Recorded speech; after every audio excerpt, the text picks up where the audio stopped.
Hello again. Still on my quest to collect the toys I used to play with when I was a kid back in the 70s.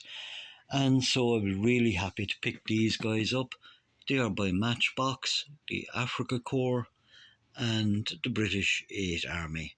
And as you can see in the box there, you get 15 combat troops. I think the only difference was the Matchbox British Commandos, where you got 13 troops. So let's get stuck in. The thing about Matchbox is they had character figures. You got here Erwin Rommel, excellent tactician and general. You see the moulding is really, really good on these guys. He got his dust goggles on his hat here, hands clasped behind his back, deep in thought. My favourite figure in the Afrika Corps was this guy. I remember him over 40 years ago. And there he is with his MP40, potato masher grenade, urging his troops forward. Entrenching tool, gas mask holder, and canteen. Excellent, really, really excellent figures. You got an array of figures here. You got machine gunners, you got guys wearing soft hats, guys wearing the German helmet, rifleman charging forward here as well, wearing hat, MP40 machine gunner as well, a guy throwing a grenade but with no rifle or machine gun, which I think is a missed opportunity, but still really good, really good. You got the machine gunner here. I don't think that's a German machine gun. If anyone can identify that, you can drop it in the comments. So really good. And you got the guy feeding the belt in, guys moving forward, changing position, rifleman kneeling, and a guy charging forward, trying to keep a low profile as possible. Maybe bullets whizzing over his head. Over here, the British 8th Army, which was made up of a number of regiments and divisions, not alone just from Britain, but from South Africa, India, Australia, New Zealand, and the like. So you got here Bernard Law Montgomery wearing his sweater and his beret with his badges on the beret. Really, really good figure. Really nice figure. Got an officer here urging his troops forward again, I suppose, wearing with his binoculars, maybe an old jerkin sheepskin over him. Desert can be a cold place during the night. Bit of hand-to-hand combat up close and personal here. He's like hitting someone with the butt of his rifle. Really, really good figures. You got a guy here, unfortunately, who's been shot. The Thompson submachine gun. But really good designs, great moulding on these figures. Really like these figures. Rifleman leaning into the shot. Really, really good figures. Really good. And here you got a guy, and he's not wearing the tin hat, as they say in Dad's Army. He's wearing a tam o' shanter. So he's representative of the 51st Highland Division, which was made up of a number of Scottish regiments like the Black Watch, the Seaforth Highlanders, I believe the Scots Greys as well.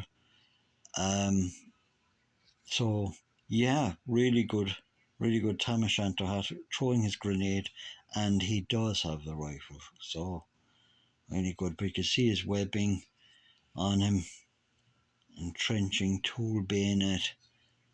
Really, really good figures. You got another guy here in a tam o' shanter, and he has the Bren gun. So when he's shooting it from the hip here, really good figure. Excellent. His backpack here behind him. Really, really good figures. You got a Bren gunner kneeling, again wearing a tam o' shanter. So really good. Really good. Bagpipe player here is one of my favourites. I mean, the detail on him is amazing. You can see the way he's walking, and you can see his kilt swishing at the movement of his body as he's walking. Really good. Blowing air into the bag for the bagpipes. I wonder, is he playing the Black Bear? He's got some webbing here. Water bottle. I don't think that's a spurren. It looks a bit big for a spurren, but maybe it is. Maybe he just pushed it over to the side. but really good figure. Really excellent design. And of course, you can always use these guys with airfix as well. They would, hours and hours of battles would take place. Guy crawling forward here, Thompson submachine gun. Maybe he's getting into a position in covering fire from the kneeling Bren gunner. These guys here are laying down and they got their Bren guns as well. Really good. Another guy crawling into position. A guy charging forward. When I saw this guy, it reminded me of an old black and white photograph that I saw somewhere. I wonder, is this based on an actual photograph of a soldier running forward in the British Eighth Army in the Desert Campaign? Because it did strike me as a photograph that I had seen a long time ago. So if anyone can come up with a photograph of anything that, you might drop it in the comments and let me know. But it does ring bells. I wonder, was it something got to do with the World of War TV series, narrated by Laurence Olivier back in the 70s? And a different guy here charging forward as well. So, wearing the tin hats, you got an excellent array of weapons, different weaponry from both sides here in use. You might only get 15 figures, but Matchbox certainly packed a punch and gave great excitement to kids back then when you wanted a good old war. Came a far way from producing small little vehicles like this, which Lesney, which was a little horse box and the door opens. So, and the old, of course, my favourite Matchbox car was the Ford Cortina, because I learned how to drive in a Ford Cortina, a 1977 Ford Cortina. I learned to drive in. But I'll do videos on my other toys in the future. My next one I hope to do is Matchbox Commandos, which only had 13 figures, but you got a scaling ladder and a rubber dinghy as well. Or as Lance Corporal Jones in Dad's Army would say, a rubber dingy. But there you go, that's Matchbox, 1 to 32nd scale. They also produced 1 to 72nd scale, but like I said, I mainly collected the 1 to 32nd scale figures. So there you go, excellent box art. Just before I go, these are, I think, a 1983 box, yeah, because you would have a soldier over on the right hand side here at one stage saying actual size. I do have one of those boxes in my with the British Commandos, and you got the figures you're going to get, painting instructions.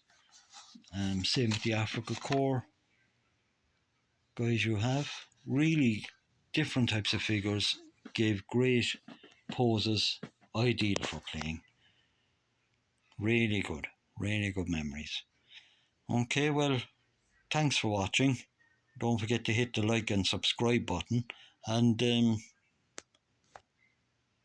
let's get talking about the toy soldiers we used to play with. All the best. Thanks for watching.